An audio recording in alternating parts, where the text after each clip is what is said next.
Hello friends, and welcome to a new video. If you're new to my channel, hi, my name is Evie. I am a wildlife artist and I run my own small business, which I've been running since 2018. I design all my own products, and staying creative is important. You gotta chase that inspiration, you gotta be ready for the next thing. I've had some hits and misses for sure when it comes to staying creative and staying inspired, but overall I feel like I have been fortunate enough to sustain a career and not running into the dreaded art block or lack of motivation for the majority of the time. We will always have a few down days, that's alright. But if you're in a situation where you're struggling to maintain your creativity or you're struggling to find inspiration, I wanted to make this video in case it can be useful to you on your own creative journey. Got my comfiest sweater of all times on and a cozy cup of black coffee, which is my favorite drink of all time. Get cozy, get ready, and let's get into the video. My number one tip is to keep a sketchbook. I'm a digital artist. I do digital illustration, I'm playing with game development and 3D modeling, but I still use my good old sketchbook to keep me inspired. When I was in uni, we had this type of sketchbook called a reflective journal, where you would keep track of your experiences, and that included any exhibitions you might go to or any films you might see, any shows you were into, or board games or card games you might play. You would log down in this reflective journal what it was about these things that you liked. And this type of book was supposed to be like a sketchbook and journal combined. I used to keep those all throughout uni, but then I stopped, which I think is a great shame because I love flicking through my old reflective journals. So this year I decided to start something similar, but I gotta be honest, I have always hated the word reflective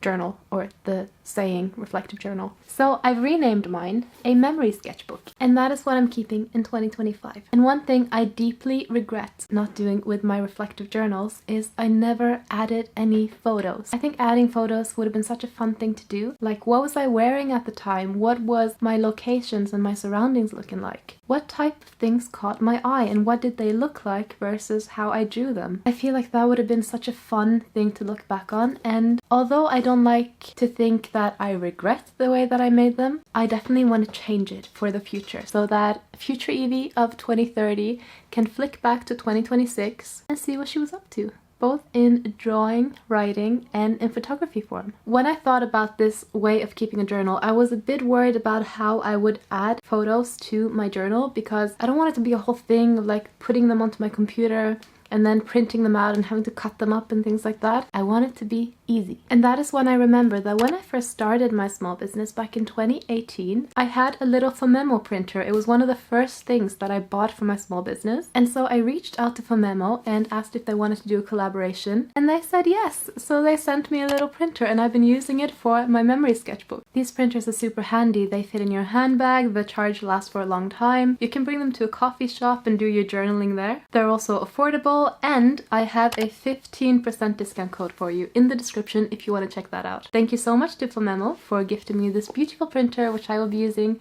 throughout 2025 for all my creative memories and ideas and things. But yeah, I've been using my Phomemo printer along with my Lectrum notebook or journal. I think the type of paper that you use for your sketchbook is so important, and it's something you don't necessarily find unless you try out different types of paper, but I recommend these ones if you want to just give something a go. Tip number 2 is to actually allocate yourself a little bit of sketchbook time. I do not keep my sketchbook like a pure and pristine place. This is a place where I jot down ideas. It is messy. It does not have to be pretty. It is beautiful in its own way because it is logging my day to day. I will typically pull it out at the end of the day with like Netflix or something in the background, and I will have my little sketchbook out and my little cup of pens. And that brings me to my third tip, which is to keep your art supplies, your creative supplies, close to you and accessible. I'm talking both sketchbook supplies and also whatever your main platform is. Like if you are a crochet artist, you will want your yarn and your crochet hooks like close to where you are supposed to be making art. You do not want them in the shed across the garden where you'll have to trek out at night in the dark to get it. Speaking from experience. My main medium is digital illustration. I illustrate on the iPad Pro in Procreate, so I make sure that in the evening when I have my drawing time, when all my work is finished, that iPad will be fully charged and ready to go. My Apple Pencil, which I used to draw, that's a stylus, will be fully charged and ready to go. And that brings me to tip number 4. Have a cozy space to work in and have it ready. At the end of every day, I tidy my studio up so that when I come in here in the morning, it feels open, it feels ready to go. It doesn't feel like an untidy burden that I have to deal with. As a little break, why don't you let me know in the comments anything that you're currently working on or that you've been wanting to start. I would love to hear it. Me, for example, I'm working on a lot of deep sea animal illustrations for my upcoming shop update, and it's been really nice and relaxing and enjoyable. I'm trying to keep it concentrated, and that brings me to tip number 6. A new idea is not more exciting than an old idea just because it is a new idea. I am tremendously guilty of thinking that whatever new idea pops into my head is something that I need to start right away, and that I will always have time to finish my previous project later. I won't. In reality, what I'll end up doing is getting myself into a spiral where I start something new, take it halfway there, then get bored with it, start something new, take it halfway there, get bored with it. And at the end of it, I have a whole bunch of works in progress, unfinished pieces, and I feel like I haven't accomplished anything, and then I'm sad. I'm very sad because I don't understand what went wrong in that moment. But now I do. My creativity got the better of me, and it's just so important to balance creativity and your love for creating with a bit of structure and discipline. I'm not the biggest fan of structure and discipline, but it has helped me in my career, and it's a painful lesson to learn, and it takes a while to build a habit. I'm definitely still building mine, but in January I've been really good at sticking with the projects I set out to do, and I feel like a better artist and creative as a result of it. I feel like I am achieving things, and that is such a precious feeling that I don't want to let go of ever. So my advice to you is, if you are struggling to stick to one idea, try to be a little bit strict with yourself. Like, before you start a project, sketch out or like brainstorm a whole bunch of different ideas, then review them, and then choose one and try to take it to the finish line. If you find yourself getting bored of a lot of your projects halfway through, it might be that you're setting yourself like too big goals. You're putting too much pressure on yourself. If that is the case, next time you start a project, try something smaller, something that will be easier for you to finish. That's what my dog trainer tells me when we're working with our rescue dog or our rehome dog. He says that in order for the dog to feel an accomplishment, he has to be able to get something right, and you have to adjust the goals in accordance with what he already knows. So if he doesn't know the command sit yet, you can't expect him to do acrobatics on cue. And I like the idea of applying that approach to my own brain, and maybe some of you will find that useful too. So if you're finding yourself constantly quitting your projects or getting bored or exhausted halfway through, maybe you're putting too much pressure on yourself by setting too big goals and targets, and maybe you just have to downscale them a bit. Because keep in mind, there is always time in the future to start a new project, but you have a limited time to finish the one you're currently working on before you get sick of it. Alright, we're entering part 2 of the video. I have more tips, but I wanted to separate them into this like separate category called inspiration. There are so many different ways of finding inspiration, and I just wanted to cover a few that I have found incredibly helpful for me, and I hope that they can help you too. My top tip would genuinely be to step away from the internet. Not too far, don't worry, I'm not chasing you off the internet. But what I mean is, if all the references you're looking at are Instagram posts and Pinterest posts of other people's art, you run the risk of limiting your creations to be created within the frame of someone else's piece. There is a time and a place for looking at other people's art and stuff as inspiration, and I think very often that's when you're in the stage of like learning the technicalities of making your art or craft. When I was learning digital illustration, I was on Pinterest and Instagram like 24/7. I was zooming into people's brush strokes and just looking at how they did it. I was using the brushes they recommended. I like to think that creators have received quite a lot of affiliate commissions thanks to me clicking on their brush links. That's a nice feeling, and I hope it's true. I never mean to say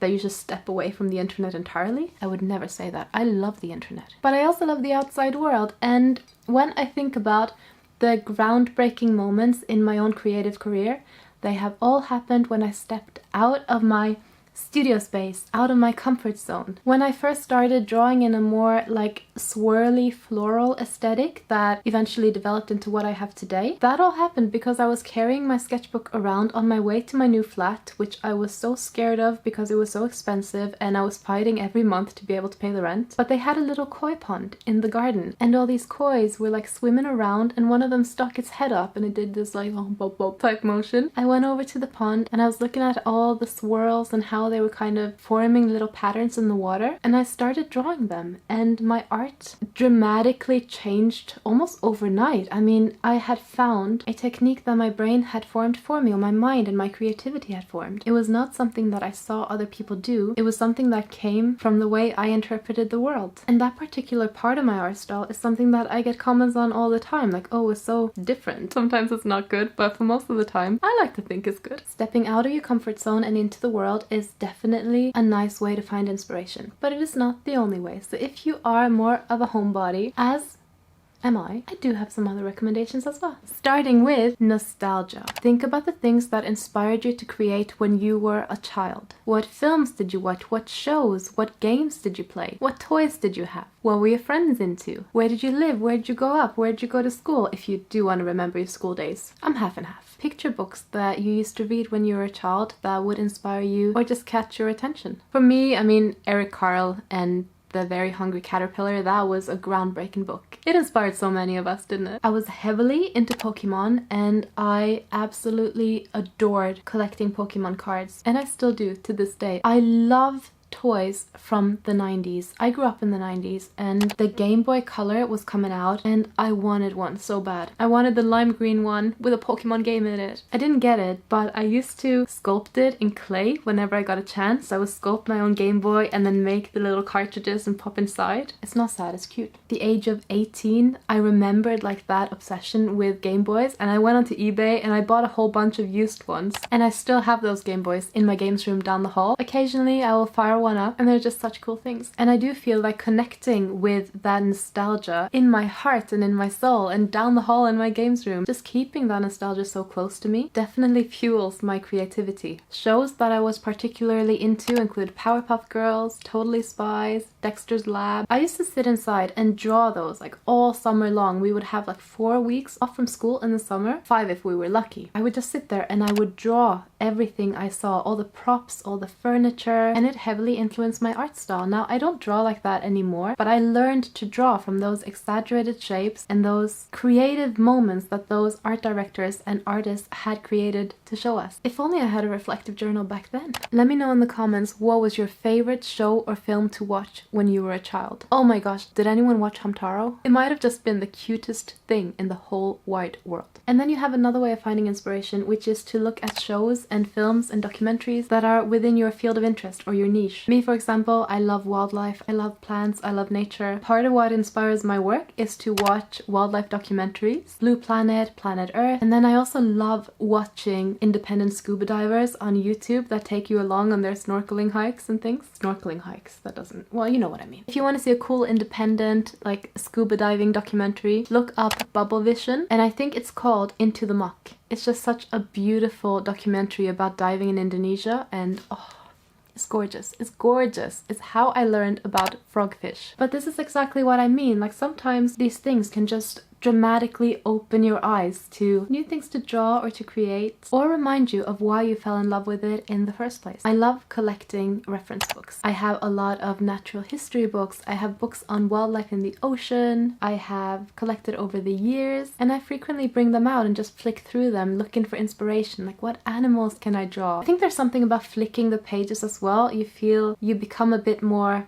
synced with the topic that you're flicking through. I think so. Which is also where art books and picture books come in, which is tip number, what are we at now? 8? Art books and like graphic novels, picture books, children's illustrated books. I love art of books, like the art of animation style books, and I just love reading through the chapters of those books and seeing how other creatives at the top of their career interpreted a project and approached it, the types of references and resources they went through, how they used them, and how they interpreted them. I find that a really inspiring read. Sometimes it's also a nice distraction from working on my own stuff, and that brings me to tip number, I suppose, 11, which is distractions and hobbies. They are good. Allow them into your life. I've mentioned crochet quite a bit in this video. I am not a crochet like artist, but I do crochet as a hobby. Whenever I feel overwhelmed with the creative works that I have to do for work, or whenever I'm just tired of drawing, I like to bring out my crochet hook and my yarn. Even if I'm just making a square, it feels good to have something to do with my hands that isn't drawing or isn't illustration. And I love illustration, 2 bits. Right now, filming this, I would say I would do it every single night if I could. But the reality is, I can,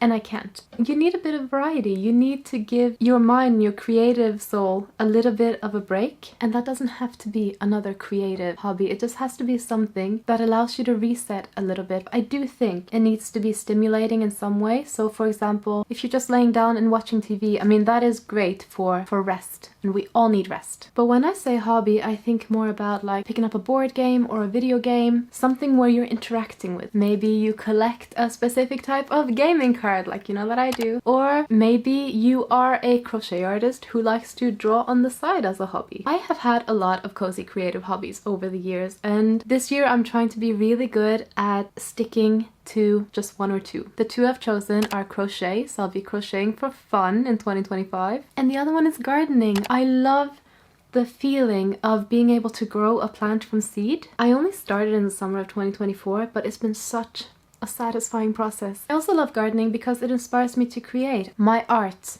is about wildlife and nature, and so to be able to connect with plants and help them grow, see how they develop, how they look in the different stages of their development, and just being outside and getting that natural sunlight on me is priceless and incredible, and it's better than what any artistic education can ever give us. This applies to me because I've connected with that hobby. It's something that fills my heart with joy and it inspires me to create. And if you have a hobby like that, nurture it, appreciate it, and thank you for what it's giving you. And don't try to lock it out. And my final tip for inspiration is go outside, even if you're just standing on your doorstep for a few minutes. You will be amazed at the power of natural light. I know it's such a cliche, but it is so true. Enjoy the natural light for whatever short or long time you have it. I grew up in Norway. We did not have a lot of natural light during the winter months, and whenever the light came out, you just feel so good. It feels so good. I went for a walk this morning and it was -6 and it was freezing, but my god, I felt good when I got back, because your heart and your soul and your lungs and like all of you is capturing all this like natural beauty and natural fresh air. It's so good.